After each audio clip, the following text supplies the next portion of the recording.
your request to the broken posse.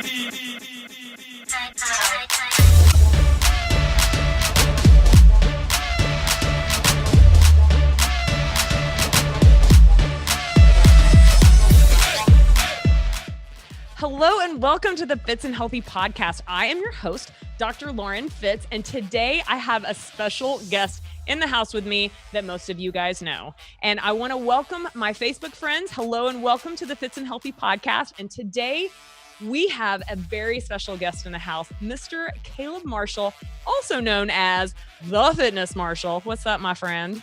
What's up? How are you? I'm good. You paused there for a minute and you were like in a stank face. No, it was perfect. I don't feel stanky, I promise. I'm very happy to be here. So I have to give the audience a little heads up because you and we've been connected. I don't know.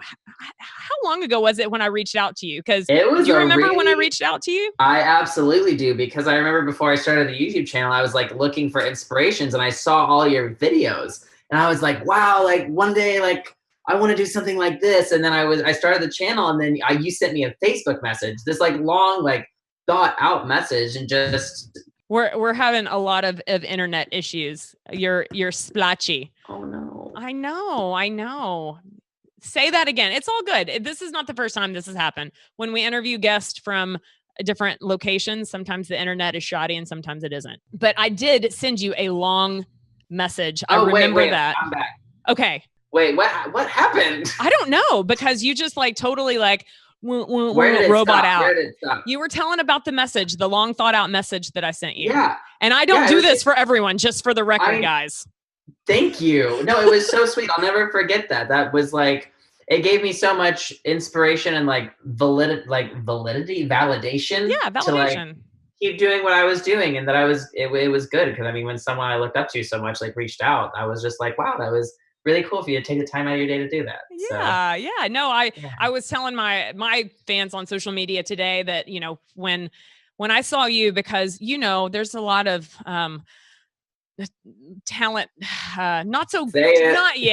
talentless people on YouTube. I mean, anyone can start their own YouTube channel, right? And so, which props to people for having the gumption to actually, because, you know, it takes a lot of balls to get yourself on social media, and YouTube especially. There's so many haters on YouTube. And so shout out to them. But then again, not everyone has the talent that you do. And so when I saw your talent, I'm like, this boy, he knows what he's doing. I just loved the energy, and you could tell that you just loved everything that you did. And so we've been friends since. And of course, now you're my pseudo neighbor, even though Orange County and LA are kind of close, but not really because of traffic.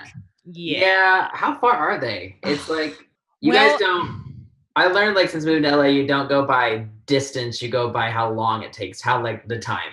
Exactly. Like, so if I were to drive to the area that I think that you're at, I think it's like 40 something miles, but it would probably take me 2 hours. Depending on time. I know, it's ridiculous. You're so dumb. I know. But everyone wants to live in California for a good reason, right? I mean, you and I are both great examples, and we both moved here in the last year. So there's just so much opportunity here. And so the whole point of this particular podcast episode is fitness, because on my podcast, we do the first Monday of every month, we do something medical. And the new episodes are dropped every Monday, right? So first Monday is medical. Second Monday is the lifestyle. So anything that has to do with lifestyle. Sometimes it's confidence, sometimes it's whatever. Third is anything fitness. And then fourth is nutrition, right? So for this month, we were going to talk about dance fitness, because a lot of my fans found me because of dance fitness, right? And so Robert actually had the idea, why don't we talk about dance fitness and like beginner struggles and all of the real struggles that come along with dance fitness. So this morning I'm getting ready, you know, prepping for the podcast, and literally during my like gratitude journaling time is when you popped into my mind. And I'm like, oh my gosh, this would be so much more fun if Caleb was on the, so literally That's so funny. I know. I was like, okay, I don't want to wake him up, but I'm going to message him real fast. And so it worked out perfect. And that was yesterday morning, not this morning, but yeah. So So fitness, tell the audience about your kind of history that got you to becoming a dance fitness instructor. Well, that was really by accident. I never planned on going into fitness at all, really. It was just, I had always struggled like with my weight and like body image and, growing up and in high school and even in college. And I grew up as a performer and I loved performing and entertaining people. Like just being an entertainer was my passion. I thought my career in life was going to be like an actor or like a dancer, not a dancer. Actually, I never thought never was confident actually as a dancer, but I got to college and, I wanted to know how to stay in shape. Since I was so self-conscious with my body, I started to like get a better relationship with food and exercise. And I wanted to figure out what my thing was going to be to like stay in shape that I didn't hate doing. Right. And so I started taking like cardio hip hop classes and fell in love. And I was just like, this is it. This is what I love to do. But I didn't think I could teach. Like they were like, you should audition to be a leader. And I was like, that's not my thing. Like I can't do that. No way. Yeah, what would make you think that you couldn't do it? I just didn't think I could ever like instruct someone. And I never thought that I was like a good dancer because I never took like dance classes when I was younger or anything. It was just like I liked doing it. And so I was really scared, but I auditioned to do it. And then once I put that like little pop star fitness headset on that they give you, you know what I'm talking about. It was just like, everything came together. I was like, I always wanted to be an entertainer. Yes. And now I really want to stay in shape, but I never really felt like I had a place anywhere. Right. Those two worlds kind of met in the middle in the perfect spot. And I just felt, I felt at home. Like I felt confident. I wasn't worried like, oh, is this good? Is this right? It just like, it was one of those moments where it's just like, you felt like you were in the right place at the right time. Right. So how long was it that you went from instructor or student to instructor? I took it for my a freshman year at college. Okay. And then at the end of my freshman year, they're like, you should audition. And so that's when I went through the whole thing. Okay. So yeah. You obviously killed the audition and you made it. I did. So tell me about your first class that you taught. Do you even remember back?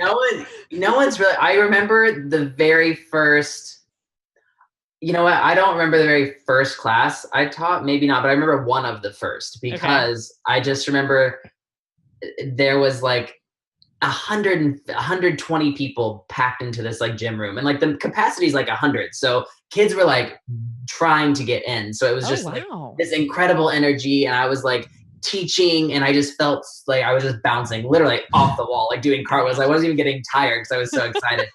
And then at the very end for the cool down, I remember I played All or Nothing by O-Town. Do you know that song? Yes. Yes. It was like church. I'm telling you, when that chorus hit and we were stretching, I was just like, this is my place. Oh my God. I wanted to cry. I literally wanted to cry to O-Town. It felt so good. Oh, that makes me happy to hear. So you were teaching at the college then that you were a student at? At IU, yeah. That's crazy. I taught there for 4 years. Okay. 5 years. 4 or 5 years. And then I started my YouTube channel the year before I got fired from that job. Wait, hold up. You got fired from that job? Please. There's got to be a good story behind it. You know what? Honestly, okay, first of all, that's the funny thing is I got fired literally a year last June. Like I was still, as of last June, I like. Shut up. No, I'm not kidding. I'm a different person now. Yeah. Like, as of last June, like I still wasn't, no, maybe it wasn't last June. Yeah, it wasn't last June? I think it was last June. And I was like living with my boyfriend. I had like subscribers, but I wasn't like making money. And I didn't know how to translate that into a paycheck or anything. And so I was like working, teaching these classes for like, I was getting $10 an hour. I was teaching 2 classes, maybe a week. Okay. And so like, I wasn't making any money. And so it was just like, I had moved to Indianapolis and that's like an hour and a half away from my college town. And they were wanting me to teach more than I could. And I was just like, I can only do these 2 classes or whatever. And they wanted me to teach more. And I was like, I don't even know what happened. I think a little bit of a diva because I was like, I'm not teaching more classes, and you need me to teach these classes. Hey, at least you're honest about it and admit it. A little bit of a diva. And you know what? I wasn't great at like, doing like filling out the reports and like clocking my hours that way, and like, doing the whole like, oh, be there on time kind of thing.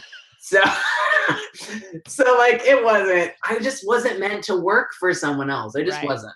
And so, yeah, but like, and that made you realize that you want to work for yourself. Yeah. And that pushed me so much harder to like, just get my life together. And like, especially with Cameron, like form a business plan. And like, since then it's just been like a constant drive and like moving forward. And my life is literally completely different. Like now we have our own place in LA and like a beautiful apartment. Like I can like pay my bills and like and do what I love. It's just like, it's incredible how much can change in a year, when like literally last year I thought that like, oh, like how am I going to pay my haircut? And wow, really? A year ago, that was a worry of yours. And now that is crazy. That makes me so happy for you though. Thank you. But a point that I want the listeners to understand is that yes, this all happened in a year, but it happened actually over the 4 or 5 years that you finally, and that's the thing that people don't realize is that, look, stay true to yourself, and it might not happen overnight. It might not happen in a year, but keep staying true to yourself and it will pay off. And that's ultimately like what I saw in you, because I saw that you were a young, impressionable male who definitely had so much talent. And that's why I reached out to you, because I wanted you to realize like you have something amazing inside of you. And as long as you stay true to it, it will pay off. But so many people aren't patient enough to see it through. And look at you. I mean, holy crap. I just was on your Instagram and saw that you hit 100,000. What? Yeah. But your YouTube channel, holy crap. Oh my gosh. You're at 1 million subscribers. I know. Dude, shout out to you. Like crazy. That's like, wow. I did that. Awesome. It happened. Yeah.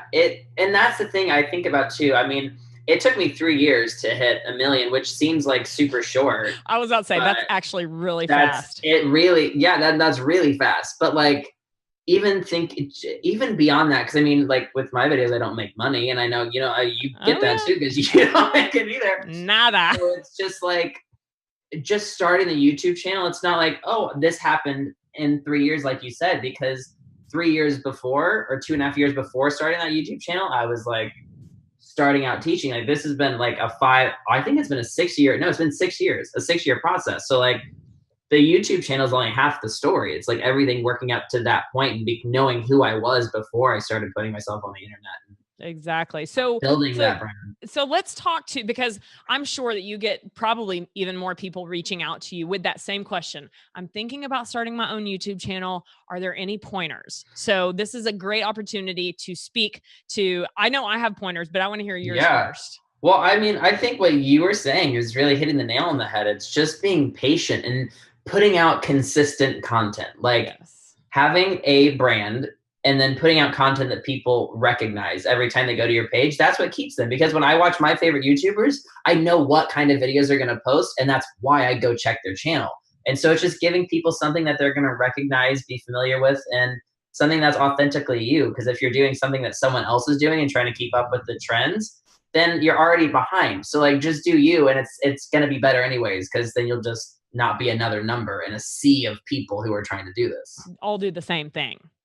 That's what I see. When I don't remember the last time I actually searched YouTube for dance fitness, because it was just, I was seeing just the same after the same after the same after the same. And it's, but if you are true to yourself, no one else is you. And you can't be duplicated. So I think embracing like, no, go ahead. I think embracing some of like the weird things about yourself too, that other people aren't doing, is like, what's really special. Like when I was doing it, I was sometimes like in the beginning, I was so focused on trying to be a good instructor. Like I was always silly and stuff, but I was too focused. I was so focused on trying to like make it look like workouty. And then like one day I got the confidence to like throw in some special effects. And then one day I got the confidence to like say something like a metaphor, like connect a move with like eating cake or doing something stupid. And those kind of things just like paid off, because I didn't care. I was just being myself, and I wasn't trying to I wasn't trying to be something anymore, like fit into a mold. And so I just think that's really important to like embrace your weirdness. So that's a great segue to what I was going to say, pointers, because I'm sure that you get the mean people, the lurkers, not the lurkers, but what's the word? Trolls. Trolls. Thank you. That's the word. Yes. And you know, even the most confident of people, like sometimes the words that are written by trolls really can like go to your soul, right? So the segue that I wanted to say was that, you know, being true to yourself and being okay with your little quirks and okay, for example, like I am not six-pack abs. I know this. So if someone wants to make a comment that's mean about my lack of six-pack abs, I'm okay with that because I embrace who I am. I embrace the fact that I make whoop sounds and that's one of the things that people would always comment about. I'm like, hey, this is me. This is, yes, for sure. That's what's fun. I enjoy that. I know. But the fact is that you do have to have an element of tough skin if you want to put yourself out there on YouTube. I mean, any social media, but don't you feel like YouTube is the worst? Yeah, and YouTube is the worst, I think, by far. Well, and I think it's because if you're putting yourself out there most on YouTube, because like Instagram is more of like your photos, like your best moments or whatever. But like YouTube is like you on like being on video is so different. Like you are literally so vulnerable and raw and just out there. And so especially lately, like it's been affecting me a lot. And I've been trying to be like, Caleb, like you can't look at those comments or like think that because people, even the things that like, are like, oh, like I miss the way you did the old videos. The old videos are so much better. I wish that Caleb would come back. And just stuff like that are just like, damn, like I was really proud of this video. Yeah. Yeah. And what people don't realize is that you're YouTube famous. That doesn't mean, excuse my language, Robert's gonna have to bleep this. I mean, seriously, because we're still real people. And that's when people meet us in person, they're like, oh yeah, you're just like me. And words can hurt. And, you know, luckily I'm working with surgeons in the operating room. I had to have really tough skin. So it takes a lot to hurt my feelings.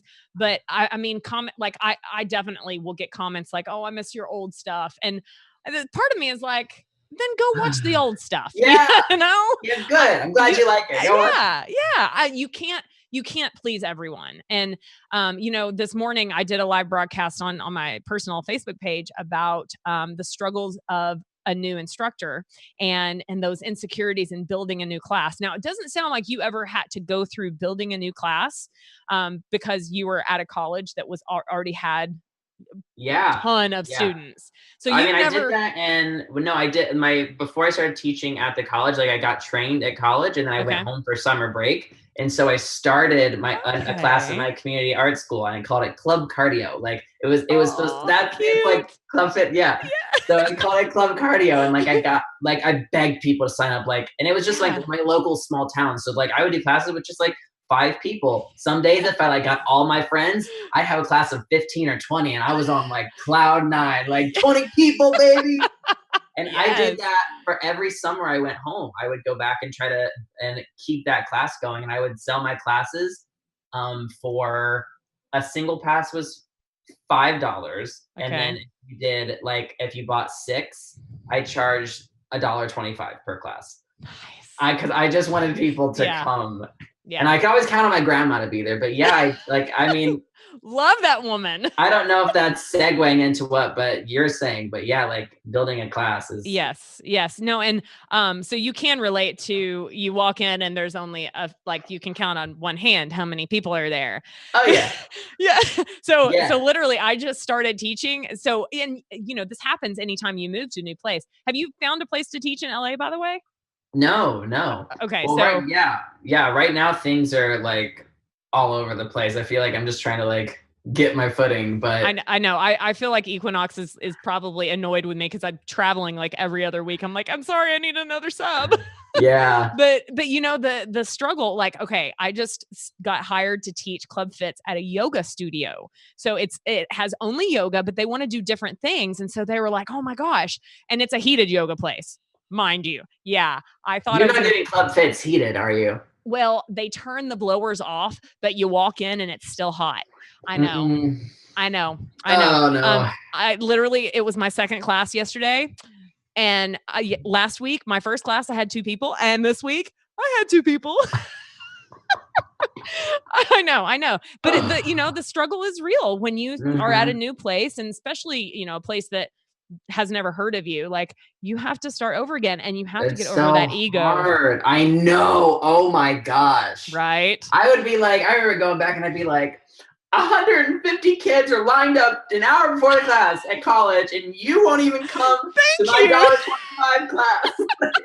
Seriously. No, it was funny because I had, so that I do the health and fitness coaching too, right? Yeah. And so a lot of my coaches are actually dance fitness instructors as well. So we had our first Teen Fitz coach retreat here in Southern California a couple of weeks ago. And they all got here in town to be able to take my Thursday night class, right? Now, this Thursday night class is a new time slot at Equinox. So I literally, it's been a month since I've been teaching it. And mind you, 2 of those times I've missed because I've been out of town. So it's still a brand new, right? Yeah.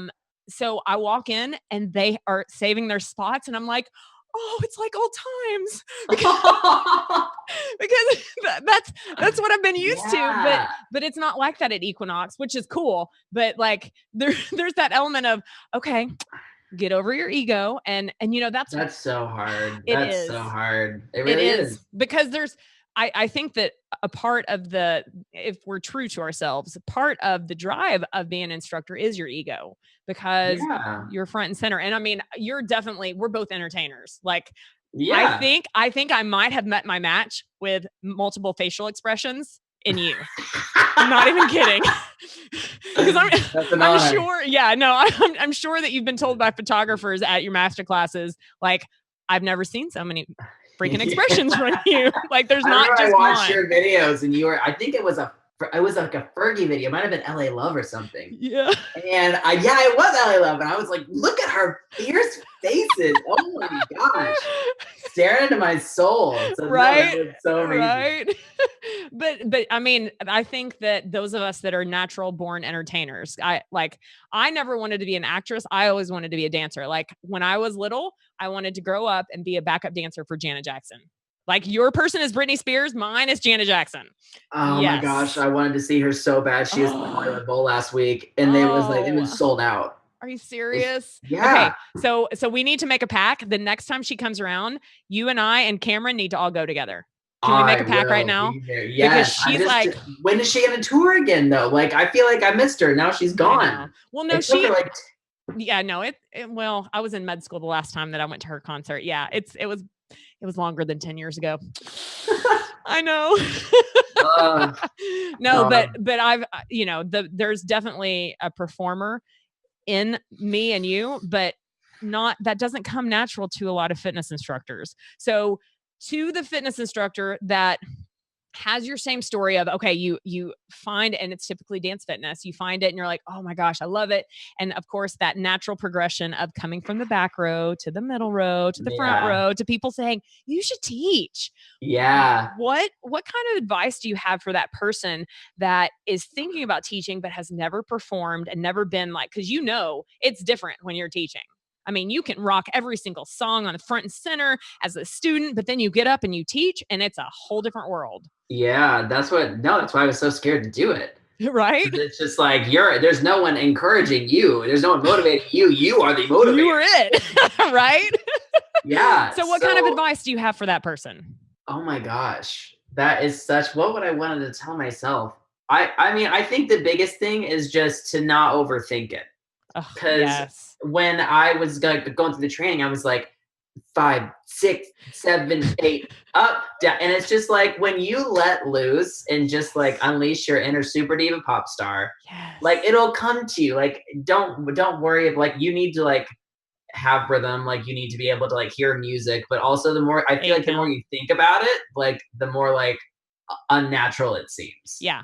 I think it was Michael Jackson that said, stop thinking. Like, don't think when you dance. And it's so true, because the moment that He said that? Yeah, I'm pretty sure. Because You're throwing out quotes. I like to make up quotes and words and all sorts of stuff, No, but it's so true, because like, when I think about dance, or when I think about stuff, that's when I mess up. And that's another thing. instructors, hear us out. It's not about perfection. So if you mess up, it's okay. And in fact, I love it when people are like, "Oh my gosh, I didn't think you ever messed up." I'm like, yeah, I'm normal just like you guys." You know, they if I like mess up a little bit in like a video, not a lot, but if I mess up a little bit in a video, I'll leave it because I think it's fun to show like that human side, you know? Yeah, absolutely. Absolutely. So, okay. So you started teaching at IU and you're having these crazy awesome classes with crazy college students, that packed classes. And your first classes, did you start cold and make up your own choreography, or did you use choreography from the previous year's class? No, I've never used any choreo that's not mine. Nice. So yeah, and well, that's what they. Sorry, what was that? That's what they what? No, that's, I mean, really what the guidelines were. It was just more so, here's this format and you just do it. There was no choreography given to us. I had no idea what other people did. And like, you just did your own thing. It was just kind of like they pushed the baby bird out of the nest and you just do your own thing. So yeah. Oh my gosh. But they like built it up. So like the first week I would like lead the warm up. So I'd have 2 songs choreographed. The next week I would lead like the first 4 songs. And so I got to build up to a full class instead of just like being thrown out there. Okay, so you didn't have any formal dance training then? Is that right? Well, okay. So I did take like recreational classes in elementary school and middle school. Okay. But it was never anything serious. Like I was in like the kids hip hop classes that, you know, everyone's parents go to watch. That's the video that I saw. Because I was like, I could have sworn I saw you in a dance recital. Yeah. So little stuff like that. I was just a little my little insane outfit. And then I did show choir in high school. Thank you. Okay. So you at least had some basic knowledge of the 8 count and of basic dance. I grew up performing. It was more about like, I did a lot of acting and stuff too. And like just variety arts type shows. So I never really focused on anything. It was just more about like doing comedic type stuff or doing like little mini dances, like making them up. It was just, I had a lot of a time when I was a kid to cultivate my creativity. Cool. But yeah, it was never like a space where I'm like, I think I'm an actor, or I think I'm a dancer. It was just kind of like, I feel like I can understand all of these things, but I really don't know where I fit, you know? Right.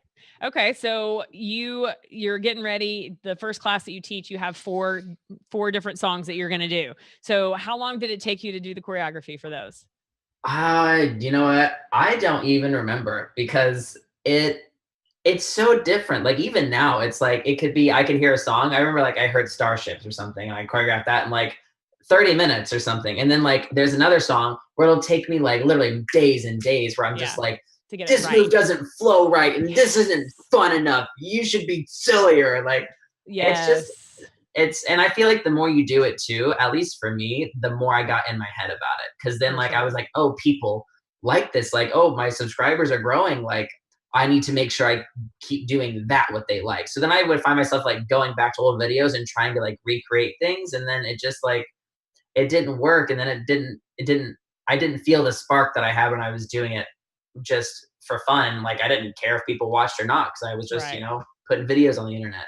Absolutely. Absolutely. So then can you walk the listener through your process that you go through when you hear a song and you're like, oh, it needs choreo?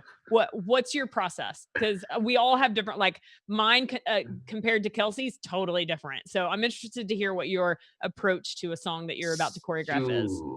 So the first thing is when I hear it, like one, I'll just try to see if my body starts doing things or like moving. I really just want to do what seems most natural in that moment. Right. But if that doesn't happen, because sometimes the cardio hip hop gods just throw it at you and it's like, it works. Right. But when they don't, I find it better if I'm sitting down. So I will literally play the song and I will sit down and I will close my eyes and I will picture it. Or I will like get in the car and drive and then like try to picture it. Because I feel like when I'm standing up, I'm more like thinking about like my body and I can't like visualize it as much. So once I like visualize the song and I can like hear, this is going to sound weird, but I can hear how it looks. Yes. It doesn't sound weird at all. Yeah. So I hear how it looks and I like hear the way I want it to look, like the certain accents that I want to hit or like the certain transitions. And I just kind of like build it up from there. Right.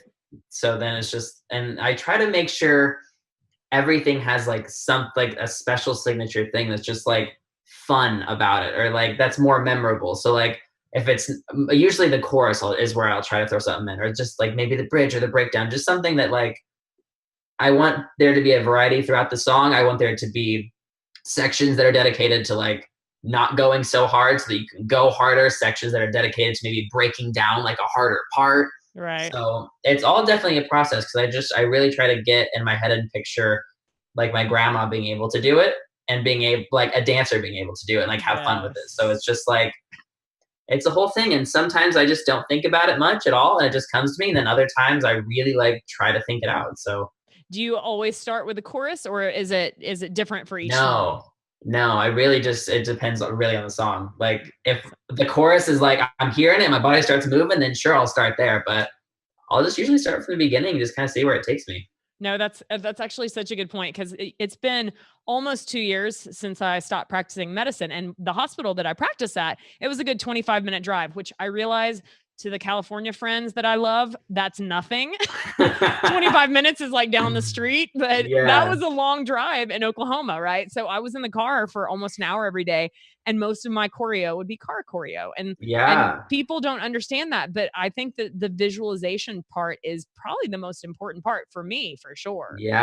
And being able, and it's so funny because I'll envision something, be like, oh, that's gonna look awesome, and then I'll go work it out in my body and be like, oh, that doesn't feel right. No. I'm gonna have to change that. I think it helps you get just like a better picture. At least for me, it helps me like be more focused when I'm just like sitting down and not moving. I can choreograph better because I can think about it more without like worrying about what I'm doing with my body. I don't know.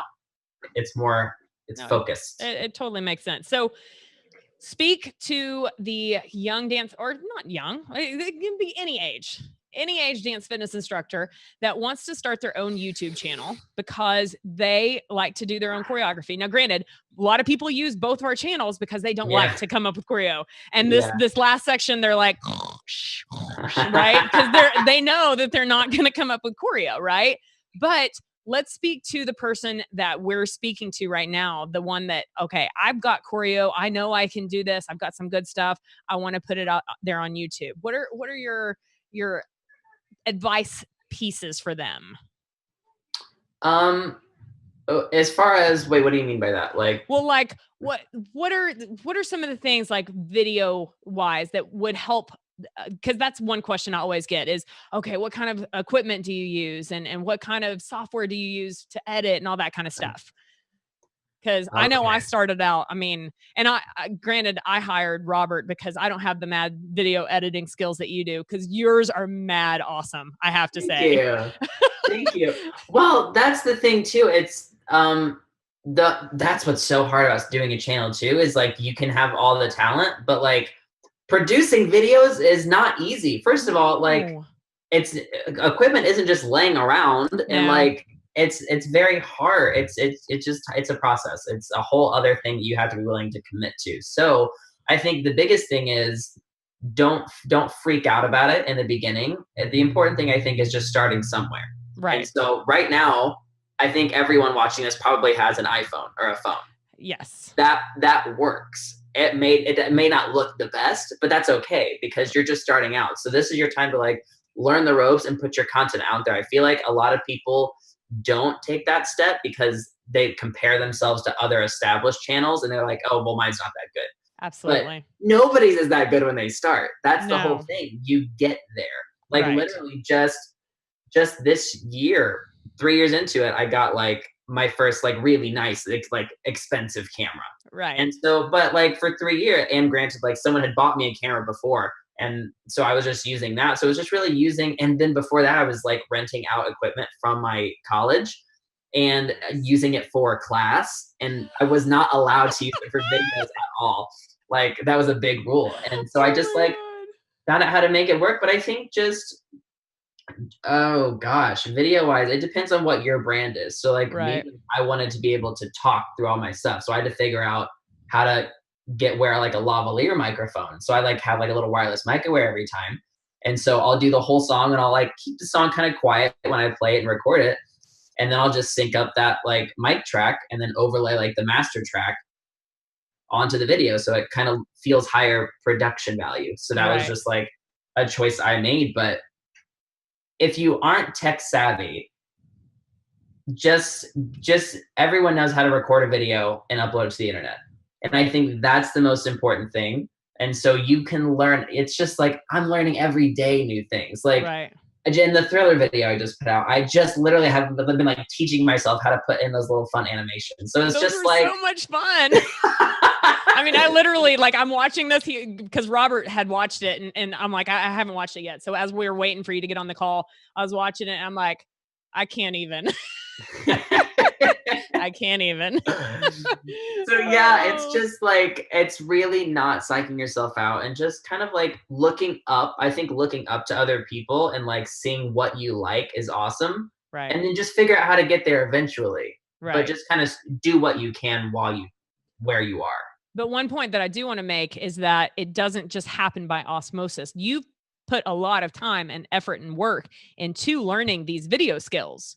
Oh yeah. And that's what I think people don't understand is that, yes, most people start off with the iPhone camera, whatever, but you don't get to your level without a lot of hard work and a lot of dedication and a lot of unpaid work. That's what a lot of people don't understand. Right? Oh my Can I get an amen?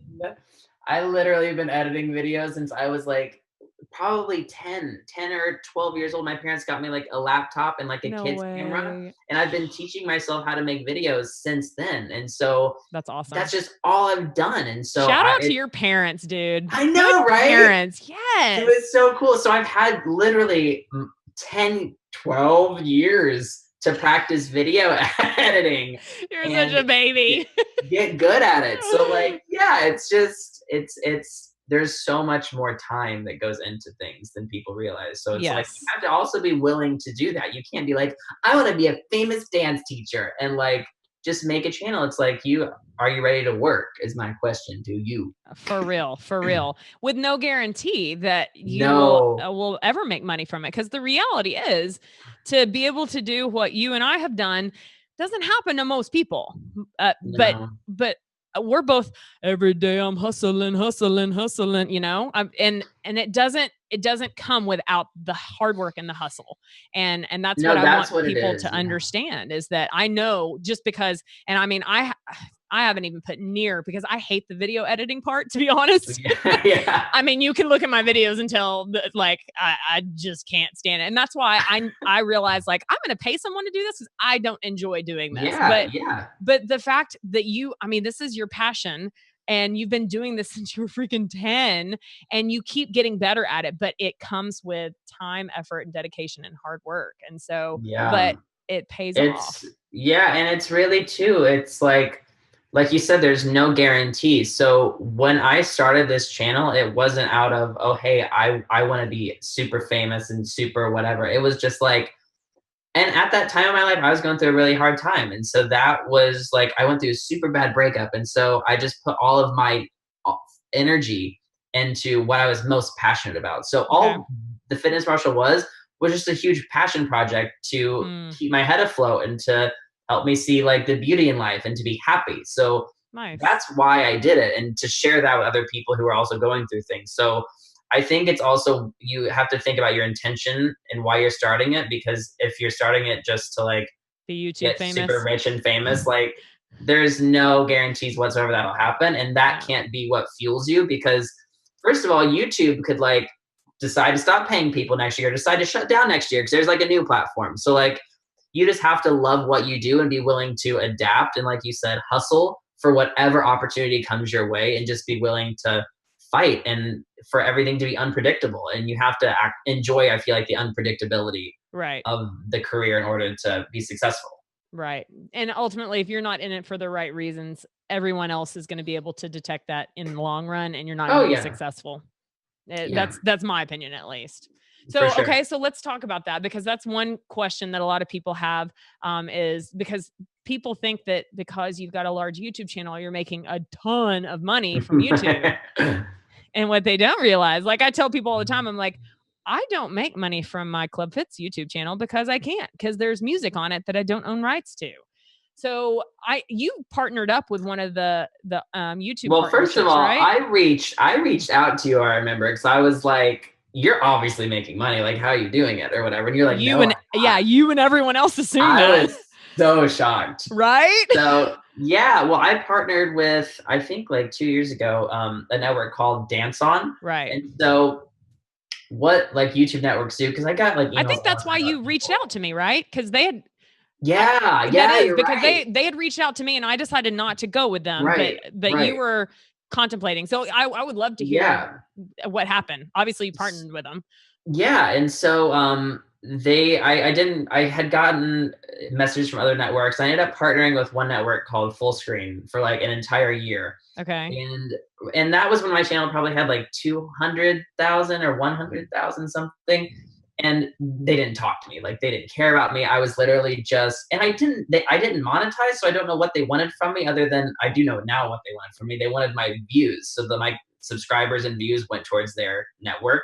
And so what a lot of times is these companies just grab up small channels just to either, one, take their revenue and do nothing for them, or just make it look like they have all these views and subscribers. So anyway, I was really worried about Dance On, but I partnered with them, and they have connections with music labels and stuff. And so they were different than other networks. And since being with them, like, they were my contact. If like something happened on YouTube, like if a song got blocked, I could be like, "Hey, like this song is blocked. Like, can you do anything? Can you reach out to the label?" So sometimes there'll be that where they can like help me get a song unblocked, or if like they'll partner with like different music campaigns. So like artists. So like there was a campaign for, I don't even know what it was called, but a few of the songs I have on the channel where the artists are saying, if your dancers put this on YouTube, you can monetize. So I have like 6 videos maybe on the channel that I'm monetizing.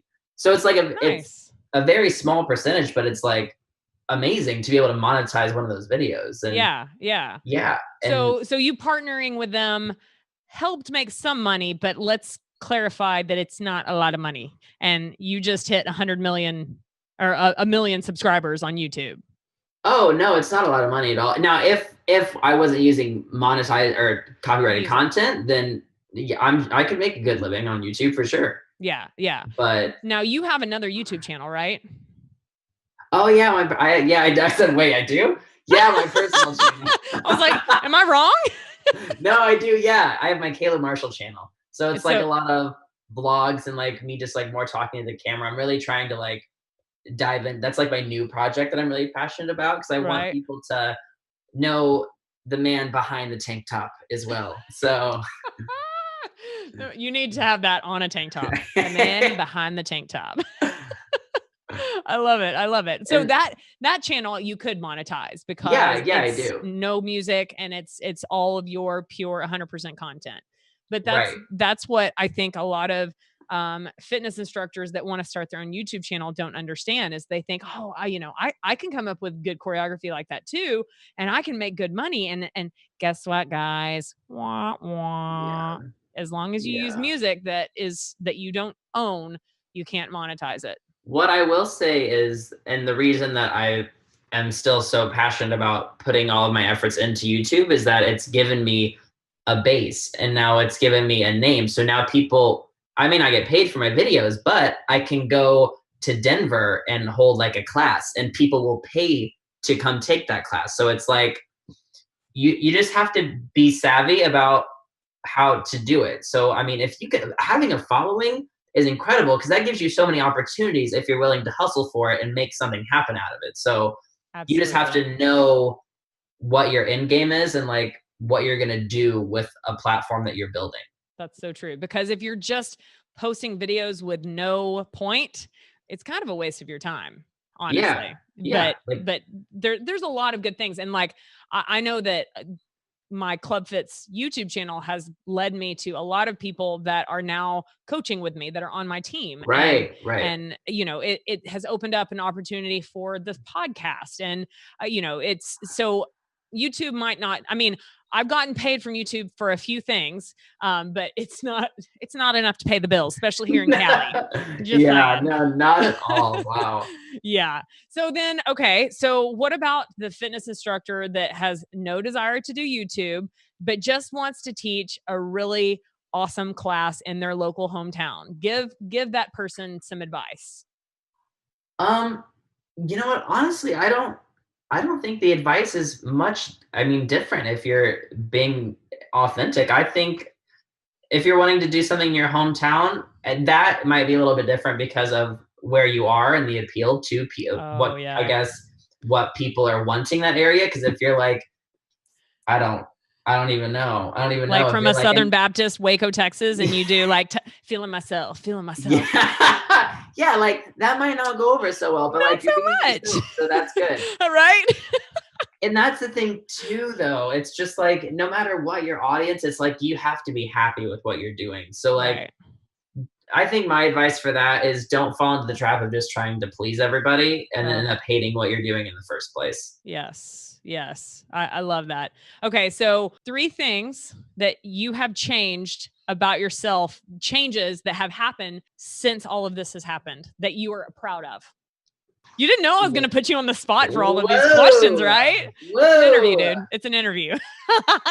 3 changes that have happened that I'm proud of.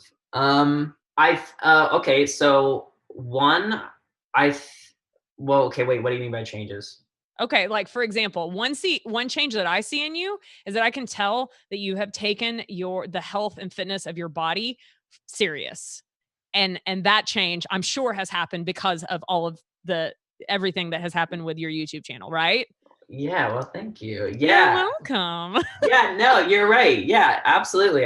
I have definitely paid a lot more attention to like what you're eating, my body, and what I'm eating, and just being a good example. And just like I feel like I meet so many people who like are always asking me these kind of questions, and I just thought it was important to really like figure it out for myself so that I can, just be an example for others, or just help others, or just show people that being healthy doesn't have to suck and you don't have to hate it. And so, yeah. Are you a vegan? No, okay. But my friend is. Okay. And so I eat vegan a lot. Okay. I was like, I could have sworn that I've seen vegan. You. I love vegan food. Yeah, I eat vegan a lot. If I could cook it and make it taste that good as when I go to vegan restaurants, I'd be like, yes. Yeah. But I still love my meat. I'm a meat girl. Just saying. I know. Me too. So, yeah. Okay. So what are some other changes that you can think of that are good? Oh gosh. I think being able to I don't know if connect with people more is the right word, but I think I've gotten to see so many more people and more stories in just crazy ways that dance fitness has changed their life. Because in the beginning, I really didn't understand what it could do. I was doing all the videos, and it was really like, it was like I said, it was kind of to help me and make me feel good. And like, I like performing. I didn't realize that this could like change someone's life or get them through like depression or anxiety or losing a baby or sexual abuse. So it's just like, I feel like I have a lot more compassion for others and a lot more purpose. And I think that purpose is probably what I'm most proud of, because I think it's changed a lot in why I do what I do.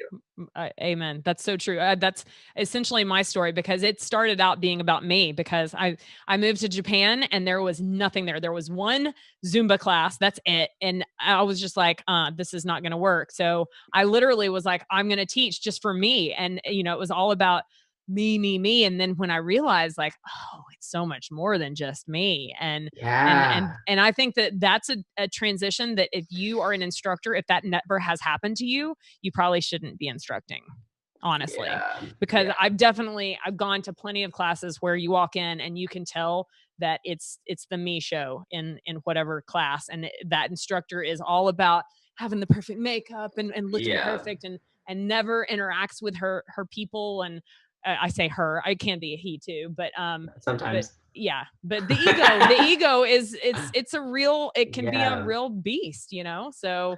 Well, and especially with online, that's really hard to tame because it's really easy when you start judging yourself by like numbers, or like you get a bunch of people commenting, and like, it's easy, I feel like, to get trapped in like the validation of others, and like, oh, how many subscribers I have, or like, oh, blah, blah, blah. Like, yeah, you definitely have to check yourself and be like, you better check yourself before you wreck yourself. Yeah. All right. Yeah. So we are going to wrap this episode of the podcast up, because we are going to transition to the live Q&A, because I know that there are a lot of fans of yours that were excited about coming on and watching your interview. And I literally decided last minute for the interview to be live. I wasn't planning on the interview to be live, but I want people to see what an amazing person you are if they don't already know that, because I think that when people see you only in the videos, they definitely only have this one kind of, image of you. And then when they hear you talk, that's like, oh, wow. Okay. This actually is a normal person. I think most people are surprised that I don't just scream all the time. Like, people leave comments like, you would be really annoying to hang out with if all he's doing is screaming at you to eat cake. And I'm like, you're right.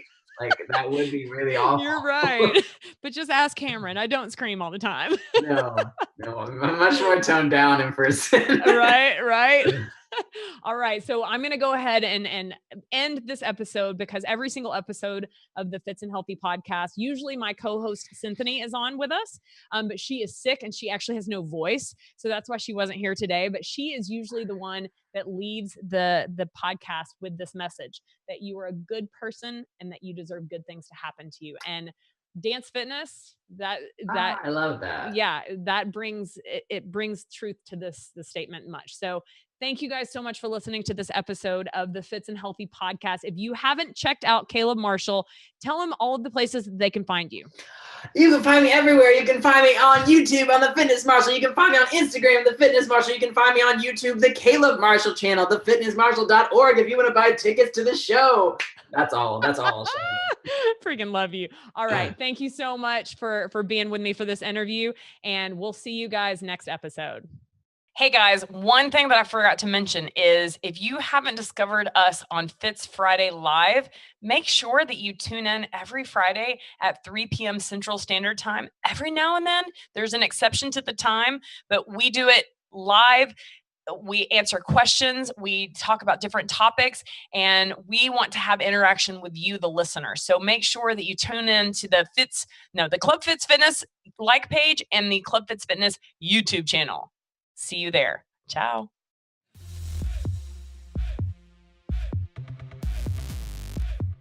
Make sure that you find us on social media. You can find Cinthanie on Instagram and Facebook at Cinthanie. So that's CINTHANIE,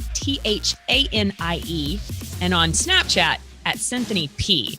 And find me on social media platforms like Instagram, Facebook, and Twitter, all at Club Fitz Fitness. Remember, that's FITZ Fitness. And on Snapchat, just at Club Fitz. I appreciate your time listening so much. If you enjoyed this episode of the Fitz and Healthy podcast, can you please go do me a favor and go subscribe at whatever platform that it is that you listen to podcasts. Leave a review. We read every single review, and we appreciate the time that you take to leave your thoughts and opinions. Now, also remember, while I am a medical doctor, the information I provide here is not intended to provide medical advice or a professional diagnosis, opinion, treatment, or services to you or to any other individual. I am providing general information for educational and informational purposes only, and it is not a substitute for medical or professional care. You should not use this information in place of a visit, call, consultation, or the advice of your physician or other healthcare provider. The information I share is not intended to treat, cure, or diagnose any disease or medical condition. If you believe you have a medical emergency, just call 911 immediately or your physician. Now, enough of that medical legal jargon. Thank you so much for listening to this podcast. I appreciate your time. Now, go live a Fitz and Healthy life.